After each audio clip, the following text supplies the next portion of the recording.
is the trip. Gates open, that up, and racing Bangge, His Majesty. Moving up in between runners is Maximum Impact. Running by the rail is entry number 2, Dynamic Love.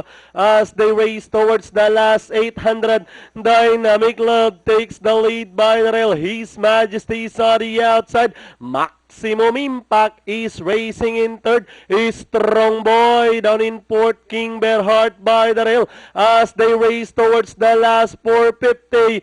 It's His Majesty running by the rail. Dynamic Love, Maximum Impact getting closer in third. Then running on the outside is Strong Boy as they turn for home. His Majesty, Maximum Impact is on the outside. In between runners, Dynamic Love is Strong Boy. And down the stretch they come. His Majesty, Maximum Impact is running on the outside. Maximum Impact moves up to take the lead. His Majesty drops back in second. And finally, Maximum Impact, His Majesty is Strong Boy. Close between number 6, Hammer It Home, and Dynamic Love.